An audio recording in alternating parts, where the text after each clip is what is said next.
Hello friends, welcome to crazy GK trick. आज हम बात करेंगे चोल साम्राज्य की। जब भी हम भारत के इतिहास में महान साम्राज्यों की बात करते हैं तो उस सूची में चोल साम्राज्य जरूर आता है। तो आखिरकार ऐसा क्या था जिसकी वजह से चोल साम्राज्य को महानतम साम्राज्यों में से एक माना जाता है? आज हम इसके बारे में बात करेंगे। फ्रेंड्स, रिसेंटली चोल साम्राज्य के एक महान राजा पोनियन सेल्वन न्यूज़ में हैं, जिनको हम राजा राजा प्रथम के नाम से भी जानते हैं। तो फ्रेंड्स, हम आज के वीडियो में चोल साम्राज्य के बारे में ब्रीफली डिस्कस करेंगे और साथ में यहाँ पर हम राजा राजा प्रथम के बारे में भी जानने की कोशिश करेंगे। तो आइए चालू करते हैं आज का सेशन। संगम काल से ही हमको चोल साम्राज्य के बारे में सुनने को मिलता है। संगम काल में चोला, चेरा और पांड्यास के बारे में हमको पता चलता है और उस समय चोला साम्राज्य के दो प्रमुख राजा थे, एलार और कराईकल। राजा एलार ने श्रीलंका पर विजय प्राप्त की थी और उस पर लगभग 50 साल तक शासन किया था। दूसरी तरफ कराईकल ने वेंगी की लड़ाई में चेराज और पांड्यास को हराया था और उस समय चोल की राजधानी थी उरैयूर, जिसको बाद में शिफ्ट कर देते हैं पुहार की तरफ। तो फ्रेंड्स, ये है संगम काल की बात। उसके बाद दक्षिण भारत में हम देखते हैं कि पल्लवास का उदय होता है और पल्लवास 7वीं और 8वीं शताब्दी तक शासन करते हैं। मगर फिर से एक बार 9वीं शताब्दी में चोल साम्राज्य का उदय होता है और चोल साम्राज्य फिर लगभग 400 से 500 साल तक शासन करता है दक्षिण भारत में। और इसी काल में हम देखते हैं कि चोल साम्राज्य अपनी सीमाएं दक्षिण पूर्व एशिया तक ले जाता है, जहां पर वो जावा, सुमात्रा और इंडोनेशिया वाले एरिया पर भी रूल करता है। चोल साम्राज्य इतनी समृद्धि कैसे प्राप्त कर पाता है और इतने बड़े क्षेत्र पर किस तरह से वो नियंत्रण करता है, आज इसको हम समझेंगे। यहाँ पर हम देखते हैं कि संगम काल के बाद पल्लव शासन चलता है दक्षिण भारत में और चोल वंश उस वक्त पल्लवों के समंत की तरह काम करते हैं।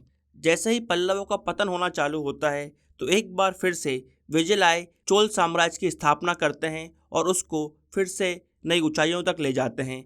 विजयलाय सबसे पहले पांड्यास को हराते हैं और अपनी राजधानी को शिफ्ट करते हैं उरैयूर से तंजौर में। उसके बाद हम देखते हैं कि वो उपाधि लेते हैं नरकेसरी की। विजयलाय के बाद उनके पुत्र आदित्य वन आते हैं शासन करने के लिए। आदित्य वन भी चोल साम्राज्य का विस्तार करते हैं और पल्लवास के शासन वाले एरिया को अपने कंट्रोल में लाने की कोशिश करते हैं। आदित्य वन के बाद पराकांत प्रथम आते हैं शासन करने, जो चोल साम्राज्य का और अच्छे तरीके से विस्तार करते हैं। उन्होंने उपाधि ली थी मदुरई, एलम, कोंडा पर केसरीवरम। फ्रेंड्स, इसका यह मतलब होता है जिसने मदुरई और श्रीलंका पर विजय प्राप्त की हो। पराकांत प्रथम के बाद चोल साम्राज्य में जो भी राजा बने उनकी कहानी बहुत इंटरेस्टिंग है और इस कहानी में ही हमको पता चलता है कि किस तरह से पोनियन सेल्वन राजा बनते हैं, जिनको हम राजा राजा प्रथम के नाम से जानते हैं। तो आइए देखते हैं किस तरह से पोनियन सेल्वन, जिनको हम राजा प्रथम के नाम से जानते हैं, वो चोल साम्राज्य के राजा बनते हैं। पराकांत प्रथम के बाद राजा बनते हैं गांडर आदित्य, जो 950 से लेकर 957 एडी तक राज करते हैं। गांडर आदित्य को बहुत लंबे समय बाद पुत्र होता है जिनका नाम होता है मधुरांत का।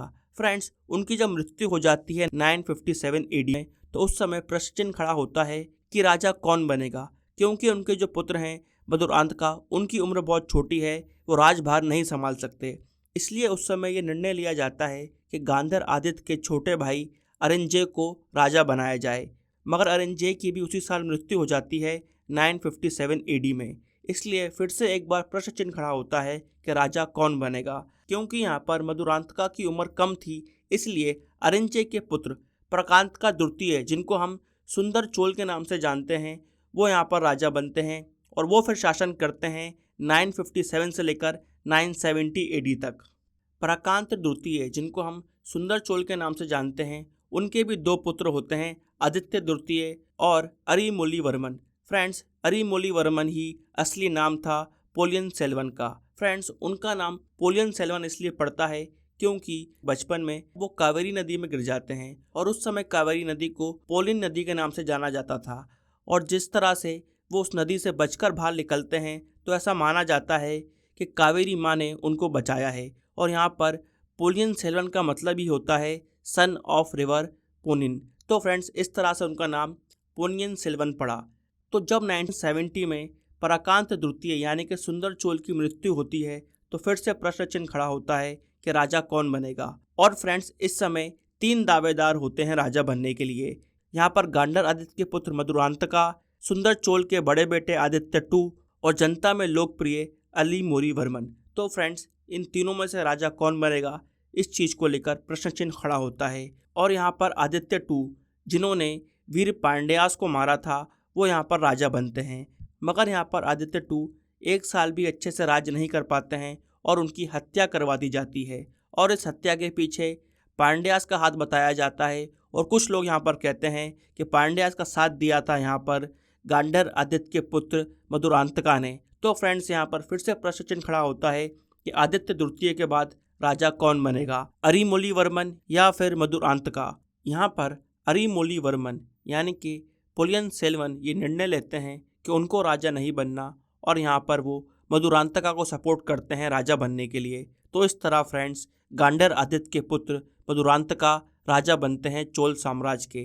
वो उपाधि लेते हैं उत्तम चोला की और शासन करते हैं चोल साम्राज्य पर 970 से लेकर 985 एडी तक। फ्रेंड्स, उनके शासन काल के बाद, उनकी मृत्यु के बाद फ्रेंड्स, राजा बनते हैं अरिमोलीवर्मन, जिनका दूसरा नाम पोलियन सेल्वन था और राजा बनते से ही वो उपाधि लेते हैं राज राजा की। और फ्रेंड्स, यहाँ पर राज राजा चोल साम्राज्य के सबसे प्रमुख शासकों में से एक हैं और वो चोल साम्राज्य की समृद्धि को नई ऊंचाइयों तक ले जाते हैं। फ्रेंड्स, हमने देखा कि आदित्य द्वितीय की मृत्यु के बाद किस तरह से राज राजा मधुरांतका को राजा बनाते हैं और खुद राजगद्दी का मोह त्याग देते हैं। तो फ्रेंड्स, ये बताता है कि उनके अंदर स्टार्टिंग से ही राजनीतिक सूझबूझ थी। अरिमोलीवर्मन खुद राजा नहीं बने और उन्होंने मधुरांतका को राजा बनाया। ये बात हमको तिलुवेरंगडू शिलालेख से पता चलती है, जो लिखवाई गई थी राज राजा के बेटे राजेंद्र चोला द्वारा। राज राजा अपने शत्रुओं पर विजय पाने में कामयाब रहते हैं। वो यहाँ पर पांड्या, केरल के शासक और श्रीलंका के शासक तीनों ने जो संघ बनाया था उनके खिलाफ, उन तीनों को एक साथ हराते हैं, जिसके बाद उनकी दक्षिण भारत पर पकड़ और मजबूत हो जाती है। उसके बाद वो त्रिवेंगम में चेरा की नौसेना को नष्ट करते हैं और मदुरई पर फिर से अपना वर्चस्व कायम करते हैं और वहाँ पर वो भास्कर रविवर्मन को कैदी बनाते हैं। उसके बाद वो बढ़ते हैं श्रीलंका की तरफ, जहाँ पर वो श्रीलंका के राजा महेंद्र को हराते हैं और उसके बाद वो उपाधि लेते हैं मुमादी चोल मंडलम की। फ्रेंड्स, उसके बाद वो अपनी नौसेना मालदीव की तरफ ले जाते हैं। वहाँ पर विजय प्राप्त करने के बाद वो वेंगी के चालुक्यास से लड़ाई करते हैं, उनको हराते हैं और फिर वेंगी की राजकुमारी से शादी करते हैं। इस तरह राज राजा ने चोल साम्राज्य का विस्तार करा। इस विस्तार के बाद वो उपाधि लेते हैं जयाकोंडा की और शिव पदेशी कर की। फ्रेंड्स, राज राजा बहुत बड़े शिव भक्त होते हैं। वो शिव जी का एक मंदिर बनवाते हैं, जिसको आज हम बृद्धेश्वर मंदिर के नाम से जानते हैं, जो कि तंजौर में है। इस मंदिर का दूसरा नाम राज राजेश्वर टेम्पल भी है। फ्रेंड्स, ये टेम्पल लगभग 1010 एडी में कंप्लीट हो गया था। और फ्रेंड्स, भारत के सबसे प्रसिद्ध मंदिरों में से एक है बृद्धेश्वर टेम्पल। फ्रेंड्स, ये मंदिर यूनेस्को की वर्ल्ड हेरिटेज साइट में भी जोड़ा गया है। तो फ्रेंड्स, यहाँ पर हमने देखा पोनियन सेल्वन, जिनका असली नाम अरिमोलीवर्मन था, और जब चोल साम्राज्य की गद्दी उनके पास आ जाती है तो वो उपाधि लेते हैं राज राजा की। इनके बारे में आज हमने जाना और यहाँ पर हमने उनके राजनीतिक सूझबूझ को देखा, जिससे उन्होंने चोल साम्राज्य के अंतर कलह को दूर किया और यहाँ पर उन्होंने गांधार आदित्य के पुत्र मधुरांतका को राजा बनने दिया और उसके बाद वो स्वयं राजा बनते हैं और चोल साम्राज्य का विस्तार करते हैं। और फ्रेंड्स, जब राज राजा प्रथम की 1014 एडी में मृत्यु हो जाती है तो उनके बाद उनके पुत्र राजेंद्र प्रथम शासन करने आते हैं और राजेंद्र प्रथम ही होते हैं जो श्रीलंका पर पूरी तरह से कब्जा करते हैं और वहाँ के राजा महेंद्र को हराते हैं। और फिर 1022 एडी में वो चालुक्यास को हराते हैं और पाल शासक महिपाल प्रथम को हराते हैं। इस विजय के बाद फ्रेंड्स, वो उपाधि लेते हैं गंगईकोंडा चोलपुरम की और उसके बाद राजेंद्र प्रथम श्री विजय साम्राज्य, जो उस समय जावा, सुमात्रा, मलेशिया में फैला हुआ था, उनके खिलाफ नौसेना अभियान चलाते हैं और वहाँ पर उन सभी राज्यों पर वो विजय प्राप्त करते हैं। तो फ्रेंड्स, इस तरह राजेंद्र प्रथम, जो राजा राजा के बेटे थे, वो चोल साम्राज्य की सीमा को दक्षिण पूर्व एशिया तक फैला देते हैं। तो फ्रेंड्स, यहाँ पर हमने देखा कि चोल साम्राज्य का सबसे ज़्यादा विस्तार राज राजा प्रथम और राजेंद्र प्रथम ने किया।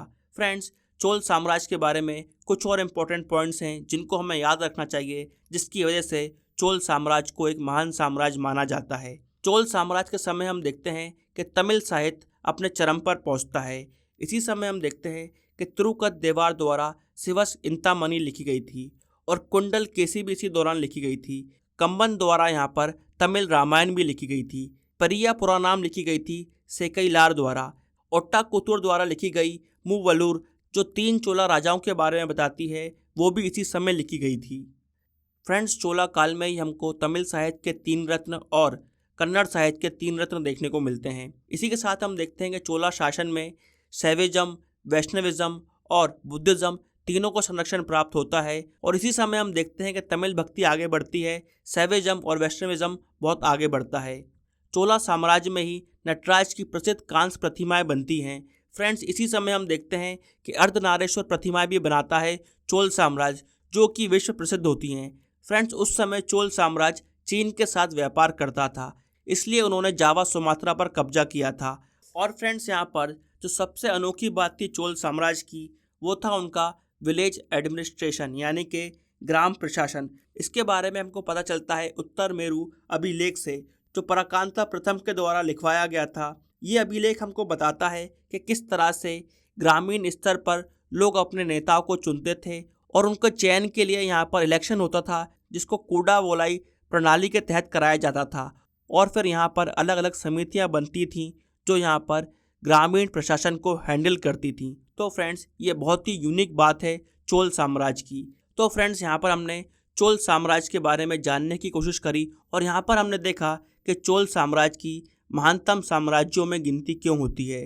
फ्रेंड्स, यहाँ पर हमने चोल साम्राज्य को बहुत ही शॉर्ट में डिस्कस किया है। अगर आप इस पर एक डिटेल वीडियो चाहते हैं तो कमेंट बॉक्स में ज़रूर बताइएगा। आई होप आपको ये वीडियो इन्फॉर्मेटिव लगा होगा। ऐसे ही वीडियो देखने के लिए फ्रेंड्स, इस वीडियो को लाइक करें, शेयर करें और अगर आपने हमारे चैनल को सब्सक्राइब नहीं करा है तो सब्सक्राइब जरूर करें। तो फ्रेंड्स, मिलते हैं ऐसे ही किसी और वीडियो के साथ। Till then friends, bye bye and take care.